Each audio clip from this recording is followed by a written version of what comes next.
As you heard, we are recording this evening, so I just want to let everybody know that. This recording will be added to the Greenbelt Museum's archives when we're done. So we also tend to post all of these on the Greenbelt Museum's YouTube page, and they're accessible on our website if anybody wants to access it later. First, I would just like to introduce myself. I'm Megan Sear-Young, Director of the Greenbelt Museum. Welcome to our virtual event, Exploring Greenbelt's Pride Movement. Just to tell you a little bit about us before we get started, I know some of you are well aware of our history, but in case there's any new folks here who've not been to one of our talks before, we're a small community-based museum here in Greenbelt, Maryland, which is one of the 3 experimental green towns built in 1937 as part of the New Deal. The museum consists of a house museum. It's one of the original homes that was built here in 1937. We haven't reopened the house just yet. We're trying to work it out in terms of proper ventilation. It's 836 square feet, so we have some unique challenges there. But we are offering a series of free walking tours this summer. Check our other Eventbrite listings for those. We also do a quarterly lecture series and other programs throughout the year. And we have one of our favorite programs coming up again this summer over Labor Day weekend. And I'm going to turn it over to Sheila Maffei Tuthill, who is our Education and Volunteer Coordinator, to tell you a little bit more about that. Hi, good evening, everyone. So glad to see you. Yes, we are bringing back in-person Retro Town Fair this year. It's almost getting to our 10th anniversary year, not quite, that'll be next year, but we're very excited that we're going to be able to be under the tents in the Serviceside Yard at 10A. We won't be doing anything indoors, but outside, and we'll have the traditional categories. We haven't tweaked it much. So we would very much like folks to start thinking about what you would like to enter in Retro Town Fair, and baking, needlework, all those things. If you're growing a big cucumber, we want to see it. So we just are really excited that we're going to be back in person at the Museum House lawn. And you can find out more information about it on our social media. We'll have more on the website. I'm going to have something in the news review coming up. So, but it is the Sunday of Labor Day weekend. So September 5th is the actual, you bring your item, it gets judged, you get a ribbon, you take it home all in one day. Hopefully I'll get a ribbon. Yes, hopefully. No, we give everybody a ribbon. Most people get a ribbon. On the color.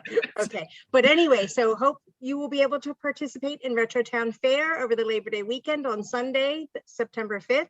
And I'm going to turn it back to Megan Searing-Young. Thank you, Sheila. So welcome again. I just want to give a little background on this program. We've been intending to do this for years. Sheila tells me we've been talking about it for 11 years, exactly, I think.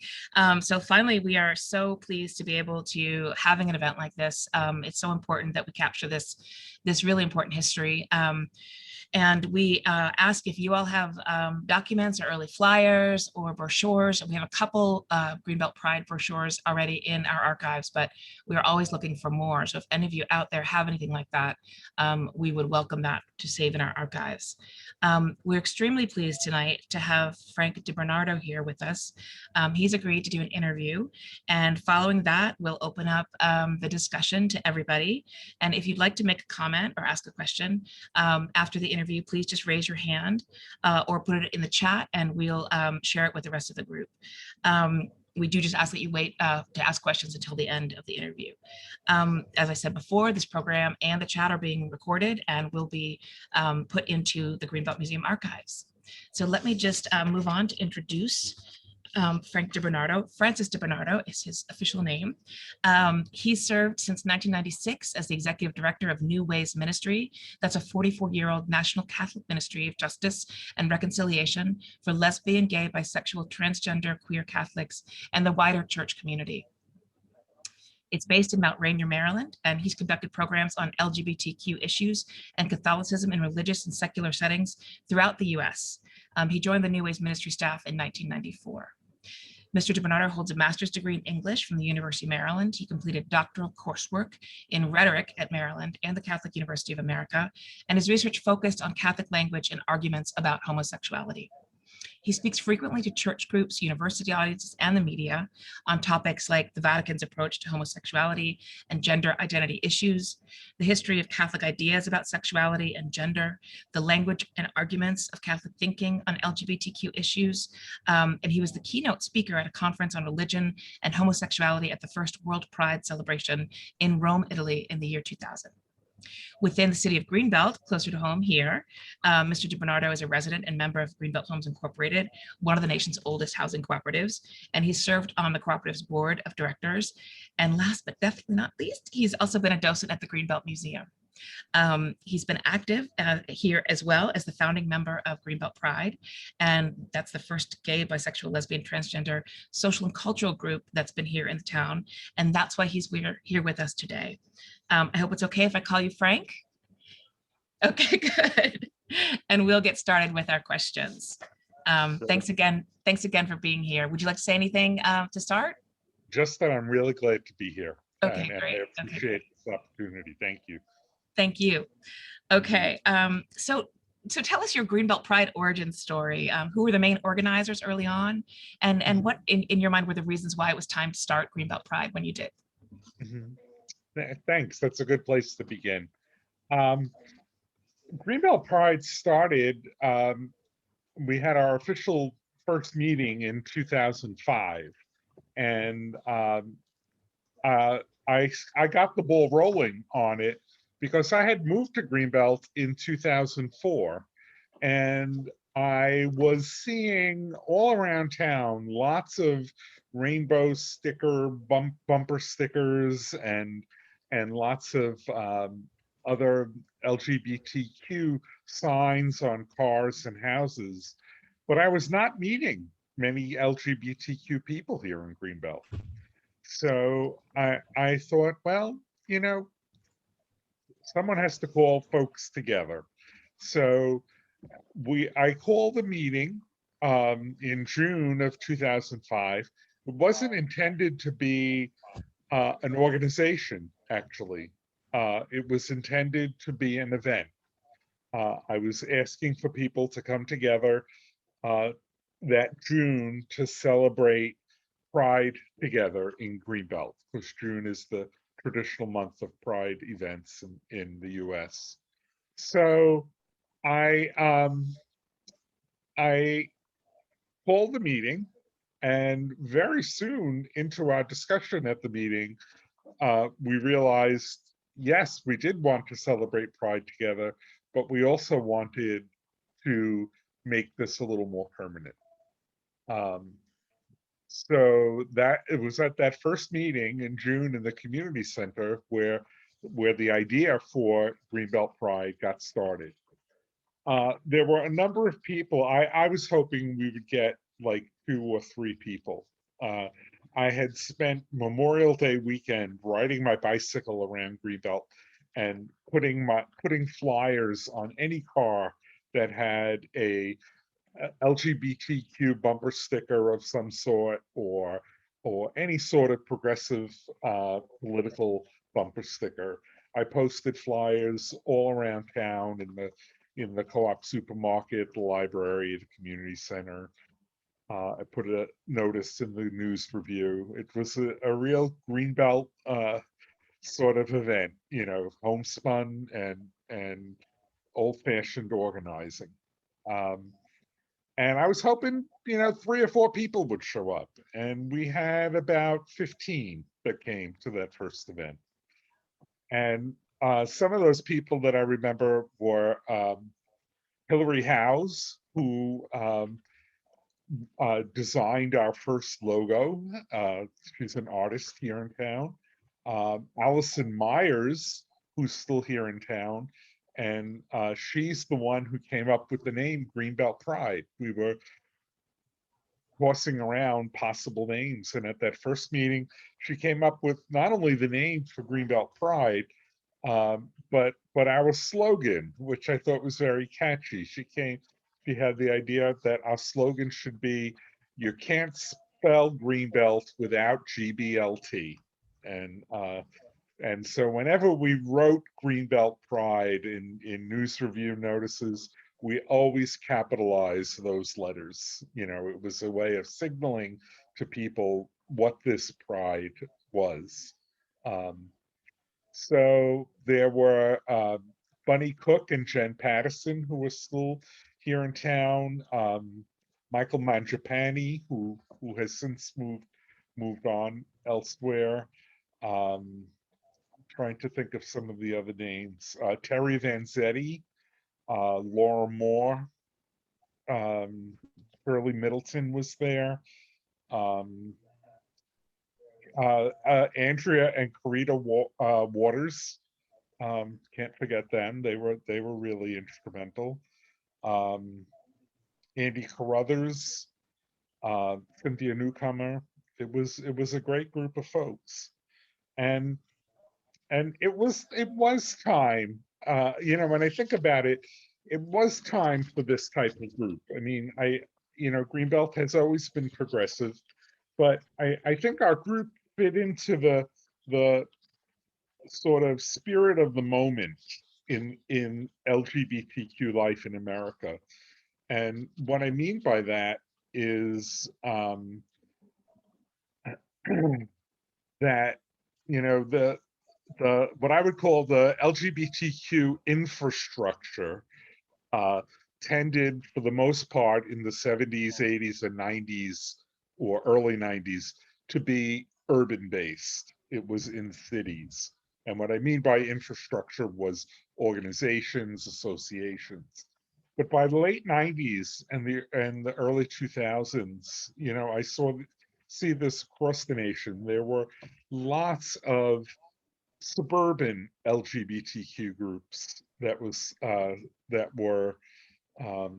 springing up. I knew, I lived in Hyattsville for 18 years before moving to Greenbelt, that there was HYGAL, HYGAL, Hyattsville Gays and Lesbians, and I worked in Mount Rainier, and there was Glimmer MD, Gays and Lesbians of Mount Rainier, Maryland. And there was GLASS, the Gay and Lesbian Association of Silver Spring.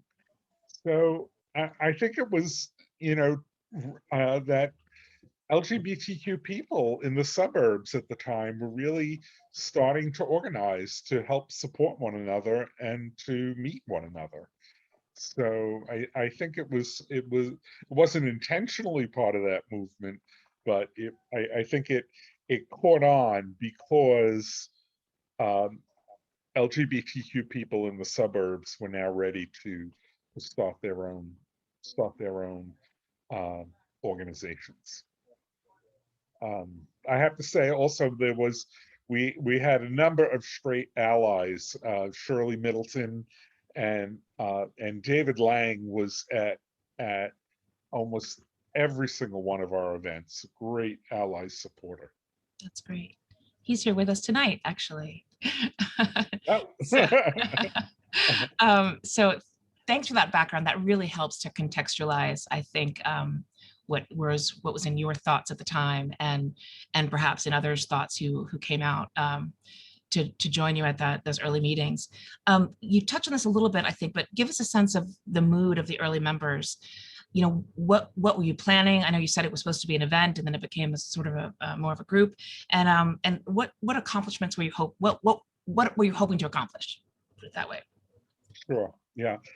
I think the let me answer the last question first. The thing I think we were looking really for two things at the very beginning, although they weren't really stated. But when I think about the things that we were planning, we were really trying to accomplish two sorts of goals, and one was social support, and the other was visibility. One of the unique things about LGBTQ people as a minority in American culture is that they tend to be mostly invisible. It's hard to identify who the other LGBTQ people in a community are. There are no, standard physical distinctions that make them stand out. So So visibility is always really an important thing for LGBTQ people, to know, to know who the others are, and to feel um, that they too can be visible too. And the other was social support. Um, that just the opportunity to meet with other like-minded people who've had similar similar growing up experiences, just as any minority group would want to do, to share stories and experiences together. So we had like our first event that we planned was a pride celebration at the New Deal Cafe, and it was in June, at the end of June. We had, again, we were hoping for, 20 people. We had a sign up sheet of 75 names of people who showed up, and not everyone even signed the sheet.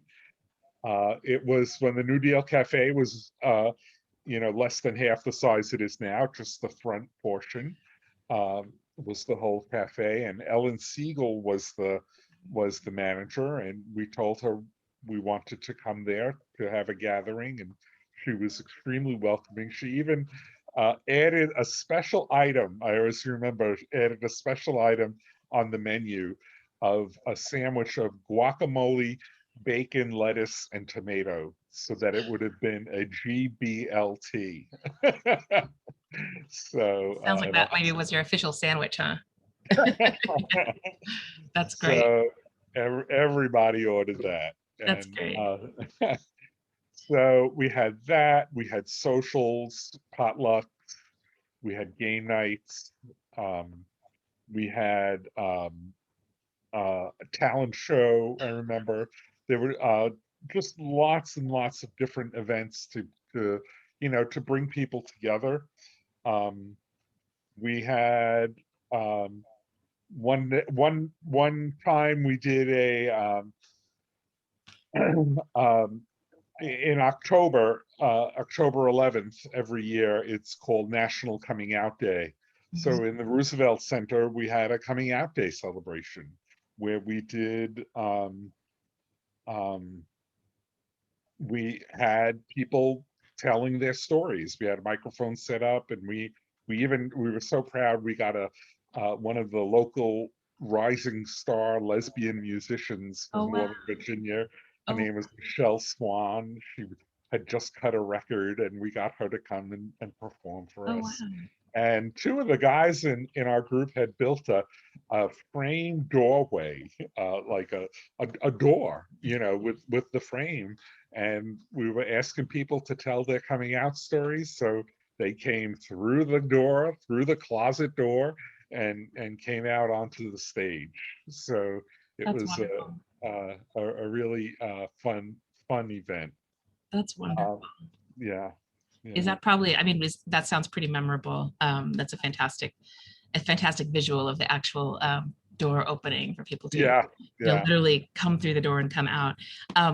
Was that, are there other memorable Pride events that you look back on that you think really succeeded in the goals of the organization? Other memorable events. Um, we organized very quickly. In the first year, we spent the whole year really organizing. We got a lawyer to do pro bono incorporation for us, to become a 501c3. We had we petitioned the city to be a city recognition group, which we received. Um, and we did um, we had our first annual meeting. I remember that, in the community center. Chris White also was very instrumental in the beginning. She was elected as our first president, and we had at that event Patrick Wojahn, who is now the mayor, openly gay mayor of College Park, and he was simply an attorney at the time, but he came and he spoke about, at the time it was his partner, who later became his husband, um, that their first date was at the New Deal Cafe. So he was our guest speaker at that very first event. But really the most memorable event, I have to say, was the parades. Uh, for the first years we entered the Labor Day parade. One year we did an event, a parade entry called "Greenbelt is the Emerald City," and everybody dressed in Wizard of Oz characters, and we even Shirley Middleton at the time, um, had some challenges walking, so she often used um, a Segway, and she dressed as the Wicked Witch and was weaving in and out around everybody on her Segway as if she was flying on her broomstick. So that was an event. But 2012 had to be the highlight, where in 2011, the state of Maryland had passed marriage equality. Um, well, actually, it was in 2012 that they passed marriage equality in March, and it quickly um, was challenged to a referendum. Um, and in the referendum, uh, there was a very divided state. And we had heard that there was a group that was that had entered the Labor Day parade uh, that was opposing marriage equality. It was saying that the only marriage possible was between a man and a woman, and that they were going to be marching as a way to promote that idea. So we decided to make marriage equality our theme for our parade entry, and it was I even get chills thinking about it now, that it was we didn't really have much other than a sign that said, marriage equality or something like that. And as we marched down Crescent Road, more and more Greenbelters joined our contingent, and the anti-marriage equality group had about 7 or 8 people. By the time we got to the reviewing stand, we were like 100 strong at least. And people just kept coming off the sidelines to join in and march with us. It was just an incredible sign of support. And we had the folks from Paint Branch Unitarian, who are a lot of Greenbelters attend there. Mhm. They came and they marched with us too. So that I always think of that had the true meaning of Greenbelt pride in being LGBT and pride in being in Greenbelt as well. That must have been just incredible. Yeah. I remember that year, and I remember hearing about it. The 75th anniversary was also going on. I didn't see it myself, but I know I'm sure several people that are here on this call did, and it sounds like a powerful statement of support, really from the community. Mm. How do you think Greenbelt Pride, as an organization or as a group of people, how do you think it's evolved over time? That's a good question. It has evolved. We started mainly as a group of adults, adults who wanted to um, um, socialize together and be visible together. And then when I say adults, we tended to be more. I was 40 something at the time, and people tended to be late 30s, early 40s.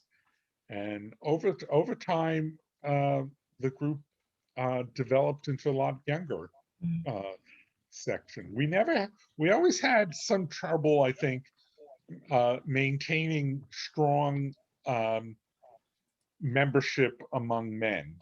The group eventually became more more women were members than not. And as a result, what that happened was there were more and more lesbian couples, Yeah. and more lesbian couples who started having babies. I went to so many lesbian baby showers during 2010, 2008, 2009, around then. I was going to lesbian baby showers all the time. And so it became, and then after that, a couple of years after that, we became more like a family group. That a lot of the events, instead of being at 7:30 or 8 o'clock, they were at 4 o'clock, because to be kid friendly, so that people could bring their kids. And That's then, fascinating. yeah, Yeah. and now we're, Greenbelt Pride has a much younger membership, more 20s Yeah. than 40s. Interesting. Mhm. Do you feel like there's been a change in the attitude of the community of Greenbelters towards LGBTQ people in the time that you've lived here? Do you notice a change? Just, tell us about that if you would. Sure. Yes, I think there has been. I have to say, in its progressive um, atmosphere that tends, politically and socially progressive atmosphere that tends to dominate here in Greenbelt. Um, it it wasn't an oppressive place when we started. Uh, we didn't start to be in opposition. Um, as I said, we started for social and visibility reasons. Right. Um, but we but they were protesters. There was one Greenbelter who um, who would show up at every one of our events and hand out literature about, conversion therapy to change you from being LGBTQ. Sometimes when we marched in the parade, uh, you know, people would pull their children back on the sidelines. People would turn around or not look at us, or or make some comments. But I think over time that has um, really changed. Uh, uh, you know, um, Greenbelt Pride just hosted an event last couple of weeks ago, and there was no sign of any protest, and it was such a diverse crowd of people at that event. Yeah, that's really interesting to hear that. And I think it's good that we have that. That's particularly important that we have that recorded. That it wasn't just like you guys formed and there was never any pushback to it. Because Yeah, I think that's important to be in the record. Despite Greenbelt being a fairly progressive place, you know, there's no guarantee that there's not going to be pushback to groups like yours. Do you have this is a might be kind of an obscure question, but it's something we're interested in. And it's kind of hard to get at this because of the nature of doing this kind of research, but do you have any knowledge or have you ever heard stories or information about the presence of LGBTQ people here in Greenbelt in its earlier years, say in the first 50 years that it was around? yeah. Um, no, I don't really have any good evidence. Although when we produced our first brochure, the title on the first brochure was "Queer Since 1937." And it's a play on the term queer, that just, LGBTQ people are, different than the majority of citizens, but you know, so is Greenbelt. Greenbelt was very different from its beginning.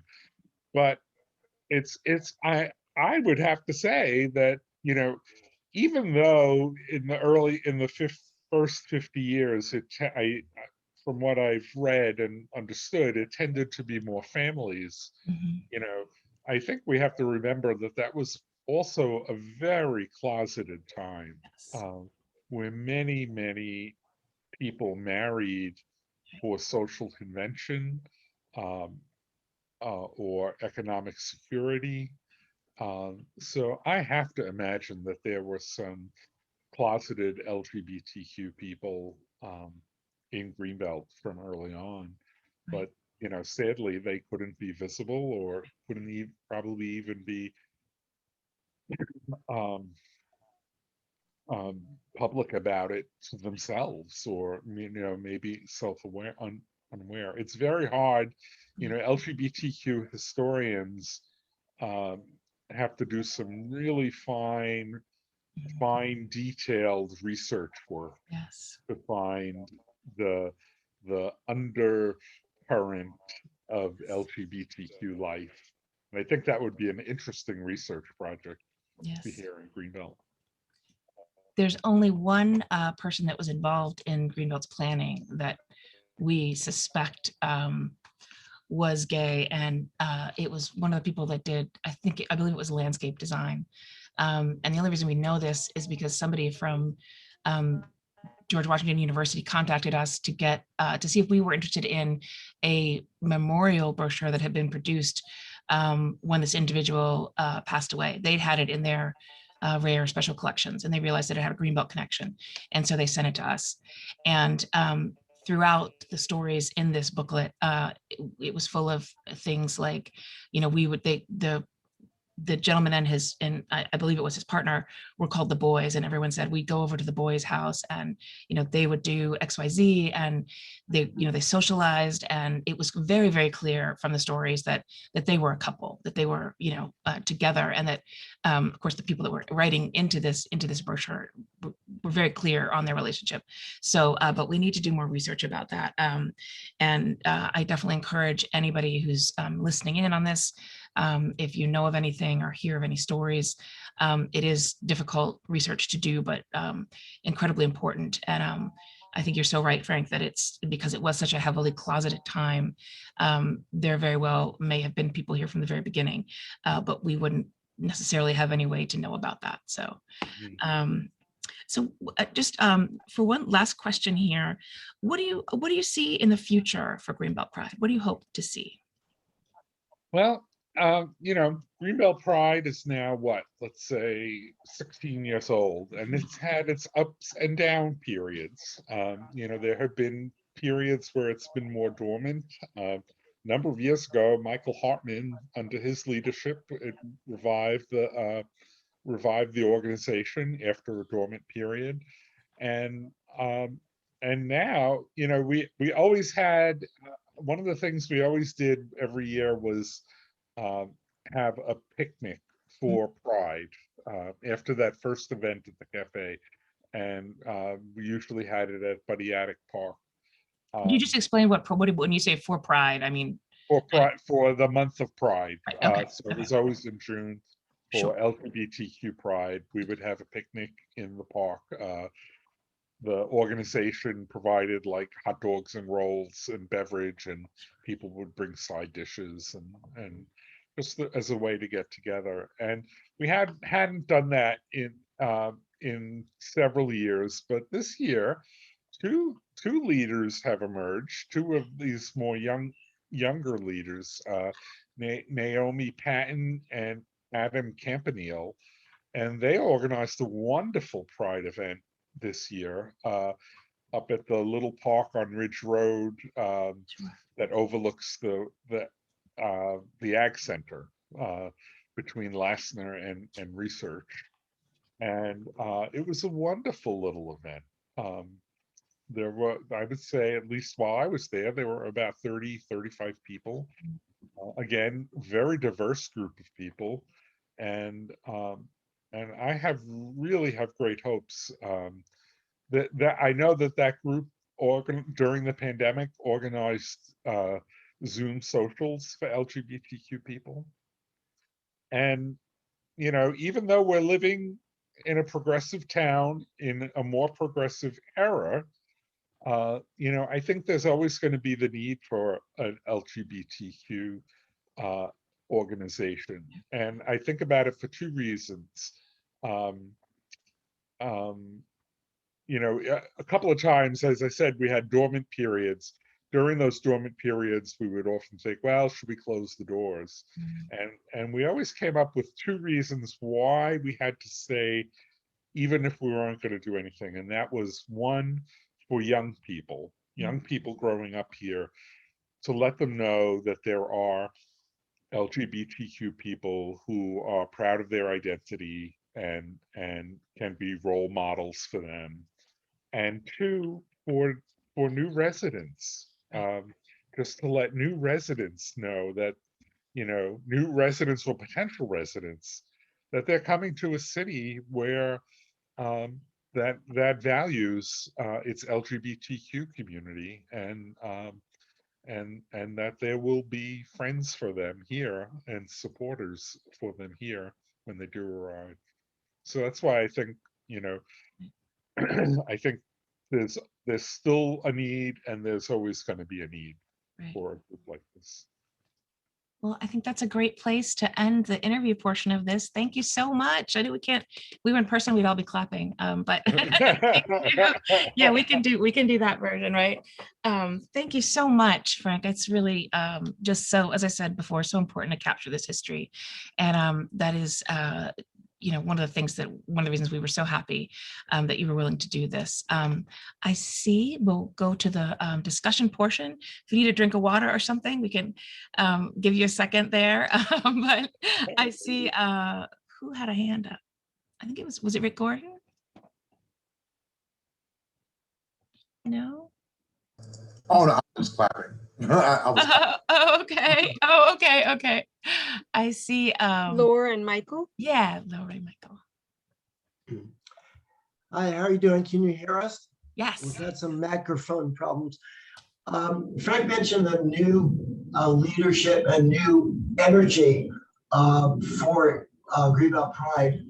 And I can say that Naomi was a driving force for a meeting with GHI to incorporate non-binary language into GHI documents.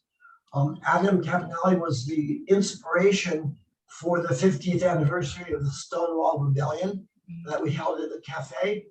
And that Frank is absolutely right. Sometimes it dips down, but whenever something comes up of import, then the group kind of gets together. I remember Hillary House brought up an issue with a fitness center and the language they were using for their dressing rooms.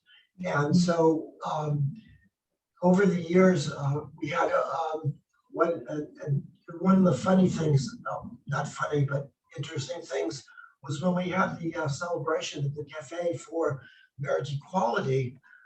The person that Frank was talking about stood outside with a sandwich board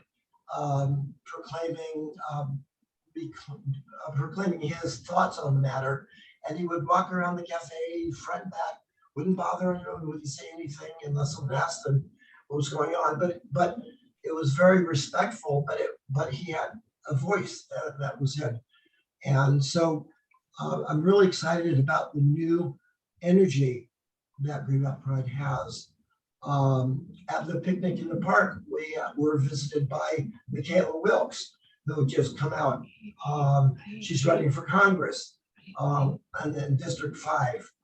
And so at the Stonewall Rebellion celebration, we had Gabe Severo, who is a gay member of the Maryland delegation, Maryland House of Delegates. And so we have a lot of people coming in and exciting. And Frank, thank you very much for all that history. I remember being told that there's also a sticker on cars that said the family or words to that effect. And that was another way to identify people through a sticker on their car. If it had a family sticker, then that was known by the community. So anyway, that's, thank you, Megan and Sheila for holding this event. And if you do it again, I'm sure Greenbelt Pride would also like to be a sponsor Yes. in the Yes. future. So In hindsight, we should have done that. I don't know well, why we didn't, but we'll do that next time.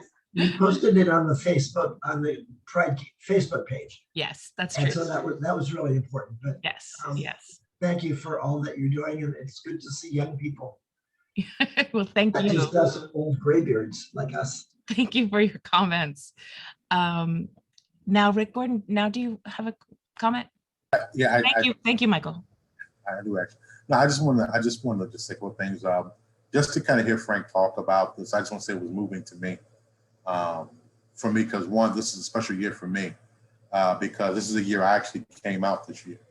This is my first Pride Month, being a Greenbelt resident, and also too, just hearing the things you kind of went through, and now I'm able to, I'm engaged to marry the woman that I love that's also transgender. So I definitely appreciate what you're doing, hearing the stories and really the things you kind of through on Michael and more and those folks who've always been in the front line, who allow folks like me, they went through things, allow folks like me to make it a little bit easier, even though it's not easy, but make it easier to have those coming out stories. And so I just want to say I thank you for it. And this is a great event by the museum. I needed this information. I'm just trying to just continue to learn and continue to grow in my own self and being proud of my own self. So I'm just thankful for it, and I just thank you for this event, and thank you again, Frank, for just the wealth of knowledge you've kind of given out this evening. So. Well, congratulations to you. Congratulations on such good news that you're sharing. We're glad you could be here. We really appreciate that, and thank you for your comments. Does anyone else want to add anything to the conversation or have questions? Yes. Go ahead, Lori. Yeah, I'm sorry. It looks like Frank fell off or something like that. Because I no. How did that happen? That happens a lot on Facebook. It just I think I noticed his video was going in and out a few times. Let me see if I can get him back. Thank you for that. Sheila, you want to take over for a second? I'm gonna mute myself and see if I can get Frank back. Oh, sure. All right. So I had a comment, but I wanted Frank to perhaps address it. But I can always make my comment. I know that the Greenbelt Museum has spent a lot of this past year or more also talking about racism in Greenbelt, and I've often heard comments that the Greenbelt community is more welcoming of the gay and lesbian community than they are of people of other races.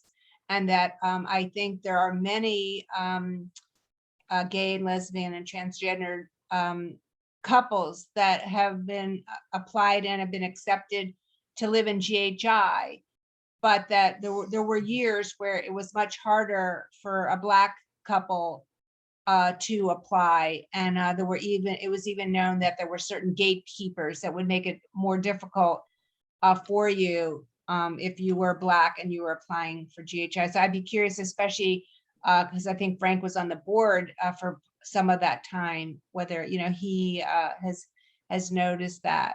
Greenbelt is just a very welcoming community for GLBT people, and I don't think it's the same if you're Black.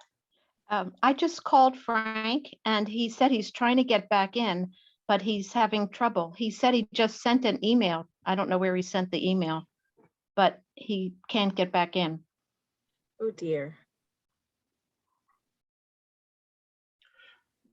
Did he try coming in by phone instead of on his laptop? I doubt. Because phones, as you know, you can come in on phone also.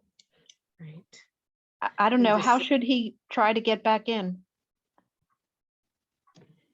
Megan, are you hearing this? Yeah, he should be able to just click the link again. He's not. Okay. He's not in the waiting room for some reason. I don't know where he is.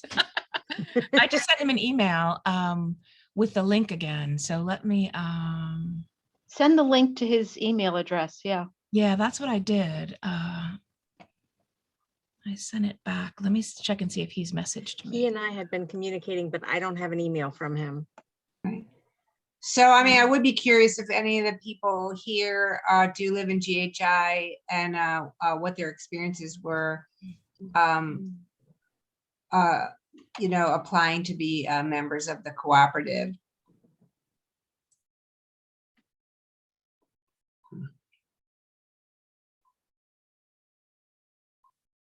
Maybe we don't have a lot of GHI people here tonight. Perhaps.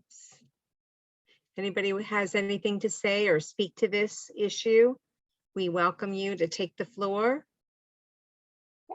I mean, Sheila, what happened to Megan? Now Megan's gone. It's terrifying, really, isn't it? There she is. So yeah, I mean, I just wonder if you've heard about that at all in your studies, you know, of the in the museum and the history of Greenbelt, specifically, also the GHI homes. Well, this is research that we've been working on for quite some time now. It's rewarding to do, and we are finding out a lot. It is also difficult. It can be hard research to do because it's less in the open. So I'll say that we've made some strides, but there's a lot more to learn. Sorry about that. I don't know. Megan, Is that Frank? anything? I don't know. Is that Frank on the phone? This is Frank. Frank is back. Hi, Frank. On the phone. Thank I you. don't know what happened. I think it was Comcast. Oh but, no, we lost you there for a minute. But I'm on the phone. I'm on the phone. Okay, terrific. Thank you. Could I ask Frank the question again Yeah. and see? Yes. So Frank, this is Laura Rosenthal. I was just wondering, especially in your time on the board, I've heard that there are many gay and lesbian transgendered couples that live in GHI, and it doesn't seem like there is much difficulty being accepted as a member. But I've heard in comparison, if you're Black, African American, and you're trying to apply to GHI, there were times in history where there were actually gatekeepers that made it difficult for your membership application to be accepted, or to make it. There were obstacles. So have you heard anything about that, sort of the relative ease of being gay and becoming a member of GHI versus being Black? I don't know anything about that, to be honest. I don't know the history of GHI. I was on the board for 3 years, and you know, I don't know of any problems. I know I don't think anyone's identity. I know no one's identity, whether racial or sexual identity or gender identity, came up in approving memberships. So I really don't know. I do know, yeah, you know, that there, I do know there are a lot, not a lot, but a significant number of LGBTQ members of GHI. You know, one thing I'm just thinking now too, this is a little off your question, but you know, Chris Cherry, who works for the Recreation Department, he did great work before Greenbelt Pride, you know, several years before Greenbelt Pride, of successfully petitioning the city council to have domestic partnership benefits for people with same gender partners who were employees of the city. And Laura Moore, who was an early member of Greenbelt Pride, you know, successfully petitioned GHI, I would say probably back around 2012, 2013, to have the language in the membership application, the mutual ownership contract, to remove husband and wife and just say spouse or partner. more gender neutral terminology. So, so those are two more people, I think, who are important in the history of LGBTQ life in both GHI and the city of Greenbelt. Thanks for that answer, Frank. I'm gonna have, you might need to mute while you're not talking for the feedback loop. Okay, that sounds better. And I just wanted to add real quickly before I think Amy's next and then Rick Gordon. In answer to the question about GHI gatekeeping, from what we can find, that is accurate. There was some gatekeeping going on. We've just been doing, as Sheila said, a lot of research in this area, specifically looking at Black families moving into Greenbelt. We had a really, there was an interview that we did with just an amazing individual. She and her husband were the first that we know of to integrate Greenbelt Homes Incorporated. And the interview is actually on our YouTube channel. You can also access it from our website. And they moved in January of, I believe it was January of 66 or 67. So prior to that time, we don't know of anyone actually living in GHI, although we believe that there were families of color who moved into some of the other areas of Greenbelt that is possible. We know there was a family in Boxwood that was there about the same time. It was a family of color. So it's really important research that we're doing, and we hope we hope that we'll only expand our knowledge about that, because it is incredibly important. Who is next there? Amy, go ahead. So, hi. Hi. So I'm not reporting at the moment, just so you all don't think I have that hat on as I'm talking. I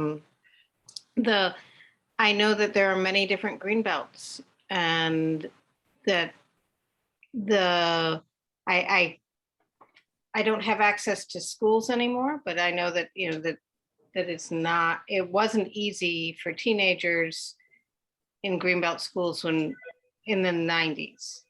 In the late 90s, these were my babysitters, and I saw them suffering as kids that they could have used the organization, but of course they wanted other kids around. And I have no idea what the school is like now. My kids are down there. I don't go, but I'm just saying we can't paint it with one brush of Greenbelt is progressive. No, parts of Greenbelt are. And other parts need some work. All parts need work. So that's my statement more than a question. That's a very important point, though. Thank you for reminding us all of that. I think it's fair to say that at times Greenbelt has had a progressive reputation, but whether or not it actually has lived up to that over the years, I think is some of the research we're trying to do. We often say at the museum that Greenbelt is a place with a lot of contradictions. It can have that progressive ideal, but whether or not it lives up to it, I think that is a very, very important question to ask. And I also wanted to point out that we did try to do some research on other gay and lesbian, transgender, queer organizations in the area to see if there were other groups active in Greenbelt. And if anyone knows of any, please do reach out. We would have loved to have representation from other groups that are right here in Greenbelt or close by, or have Greenbelt residents as members.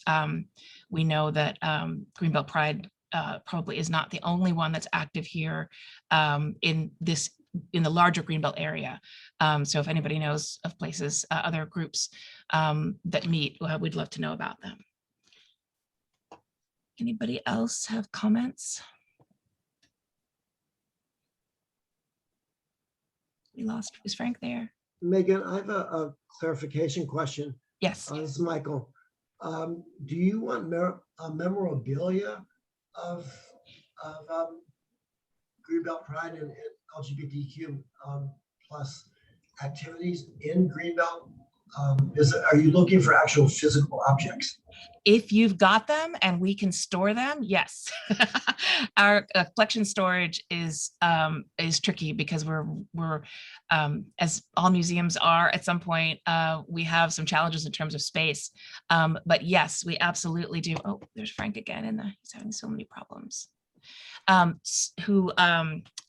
We are looking, yes, absolutely. If you have T-shirts or buttons or magnets or flyers, brochures, things like that, yes, absolutely. We would love to have those for our archives.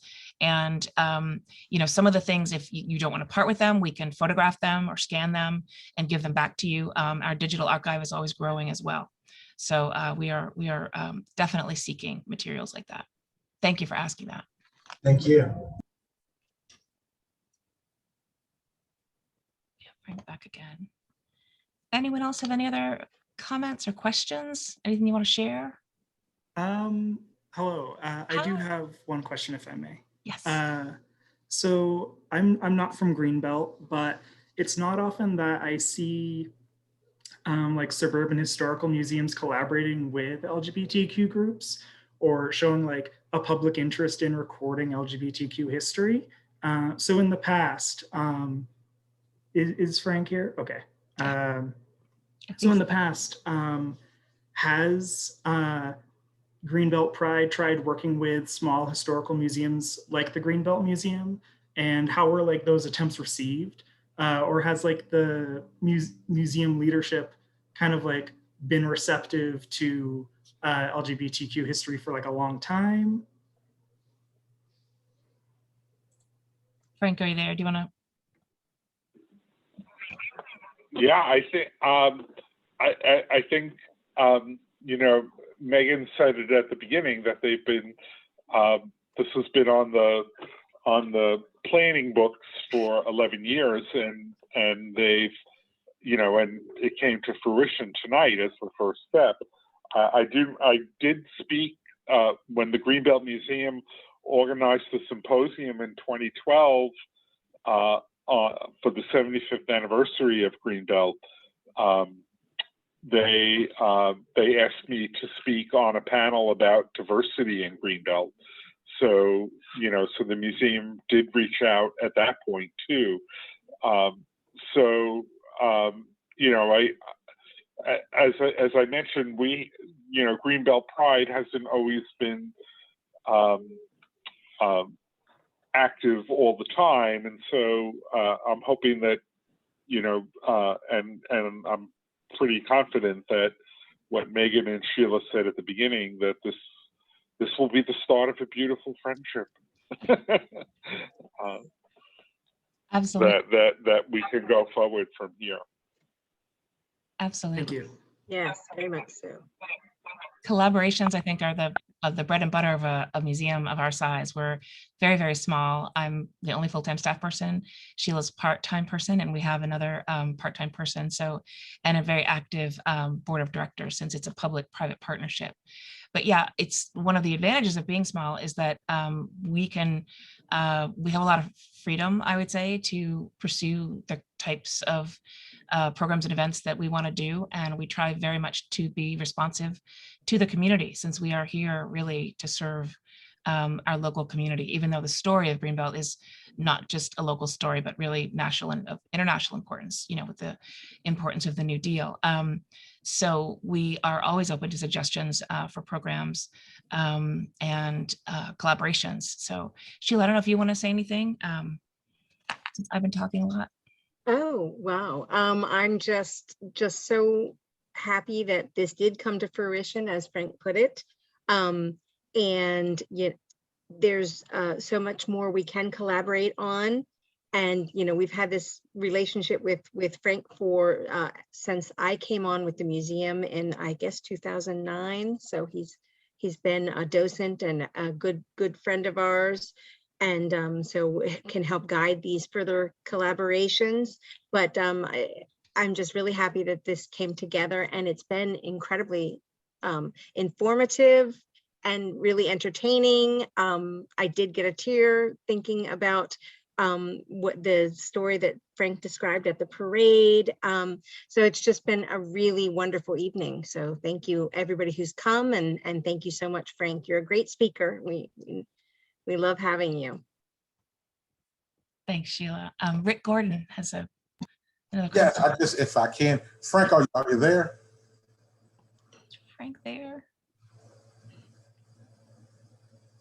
I Yes, see a phone symbol. There you Yeah, go. yes. I'm not sure how much you caught before you kind of fall off there, but I just wanted I want you to actually hear from me that I appreciate your story. I really do. It means a lot to me. I got emotional listening to your story. I'm honored for it. This year for me is my first year coming out and being in the Out Greenbelt. I thank you for in the groundwork, for allowing Greenbelt to be a place where I felt comfortable in coming out. Something I wrestled with 17 years old.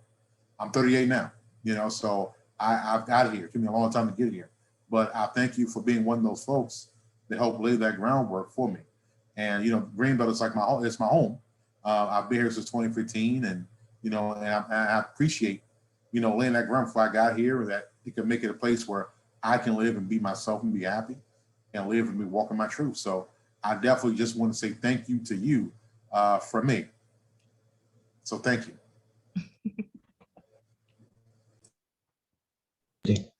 Lovely. well, thank you for saying that, Rick. It's, I think everybody's journey is unique, and that people come out when it's appropriate and safe for them, and that it's the beginning of a new journey for you, and I welcome you on that journey.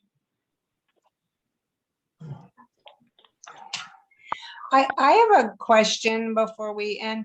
Does anybody know, I believe there is going to be a Labor Day parade this year, and is Greenbelt Pride planning to march in the parade? And Frank may not know because it may be the newer leaders that would be the ones organizing. Yeah, I think if I anyone, think the last thing you said is true, that it's probably going to be up to the new folks to,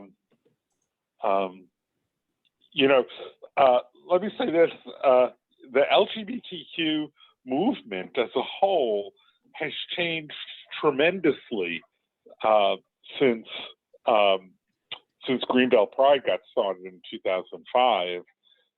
I see the Supreme Court's marriage equality decision and all of the marriage equality struggles that led up to it, really has had an immense impact on American culture and society. It normalized LGBTQ life in a way that I don't think anything before had done. And I think that, so I do think it's really up to the new generation to decide how they want to show their pride, because it's a very different moment than it was even 6 years ago before the Supreme Court decision. Also, I think it's a larger umbrella now, because now it's not 4 letters. It's not just GLBT, it's GLBTQIA++. And so I think it's a much broader demographic. It's not a really good word, but and I think even Greenbelt Pride is reflecting that in the members. So I see that as a big change in the movement over like the past 5 years or so. a very positive change. I would Yes. like to, oh, go ahead, Frank. I agree. I agree with that. That particularly in terms of defining, or maybe I should say not defining, gender is a big new addition to the movement. That was really, you know, just in its infancy, maybe when we got started as an organization.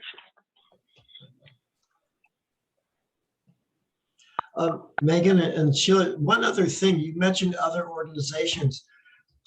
When I was at Goddard Space Flight Center, we had a very strong LGBTQ advisory committee. And so I would suggest reaching out to Goddard. We had a lot of events for that. I was a member of that as well. And we had a lot of events, and we even have coffee mugs and all that kind of stuff from Goddard. But that's another one organization where people would, in fact, a lot of the Goddard folks would come to our events, and we would go to the annual dinner at Goddard by the LGBT Advisory Committee. So that's another resource for you. Thank you. Yeah, thank you so much for that. That's really, really helpful. I don't know why we didn't think of that ourselves, but that's why another reason why we're doing this and seeking information from you all. We really, really appreciate that. There was a comment I just wanted to call attention to in the chat. Sandy Lang, who was actually serving on the board in the 60s, in the late 60s at GHI, says that the staff reviewed all applications and passed on to the board those it recommended for approval. She says, however, we had a concern that the applications were quite limited. So the board actually told the staff to pass along all of them. So she says, I don't know if the stats have changed since then. So that's really interesting to hear. And I realize I probably should have been more clear. And speaking of gatekeeping, I think the gatekeeping might have been happening long before people even got to the point of submitting applications. You know, I think when people first made inquiries or if they asked for a tour, you know, but again, these are things that are very hard to get to in terms of proving definitively one way or the other. But it's always very good to hear from someone who was actually there, of course. So thank you so much, Sandy, for that comment. As I said, the comments will be recorded as well. So we'll keep that in the file, but I appreciate that. Does anybody else have any other questions or comments? This isn't a question. This is Frank. I'd just like to add, you know, Michael gave me a good jolt of memory when he mentioned the Goddard group, and we had many great events, shared many great events with them. But I also remembered that, you know, that Eleanor Roosevelt High School, I went and spoke to their LGBTQ, well, I think it was called the Gay Straight Alliance. So that's another gay organization. I don't know what the status of it is now, but that might be something to check into, is if there is still a Gay Straight Alliance at Eleanor Roosevelt. Thanks for that, Frank. That's another great idea. We appreciate that. I want to be mindful of everyone's time. It's a little over an hour that we've been here. So does anyone else have any final comments or questions? Rick Gordon, your hand is up. Is that from before? Okay. I'm gonna take that now. I'm sorry. Okay, that's fine. That's fine. Well, I really, really, really can't say how much I appreciate all of you being here. And a special thanks to Frank for a really excellent conversation, and not just, you know, framing the conversation for Greenbelt, but also helping to put things in even a more national context and taking a long view of trends that you see. That's not easy to do. And so we really, really appreciate your ability to do that. We hope to see all of you again at future programs. The next lecture/program will be in October. We probably will continue to do these via Zoom for several reasons, but we will be announcing who will be speaking a little later in the summer. So anybody has any final questions or comments? I will close the program out. Just thank you very much for having this. Let's do it again. Thank you for Yes. being here. Should we all do our visual clapping? Thank you so much. And as I said, I don't know if I said at the beginning, but sign up for our newsletter if you want to find out more about what the museum's doing and start thinking about your Retro Town Fair entries. We want to see those. So Thanks again. Thank you, Frank. We really appreciate it. Thank Thanks- you. Thanks for being here, everyone. Thank you. Good evening. Thank you. Let's see here.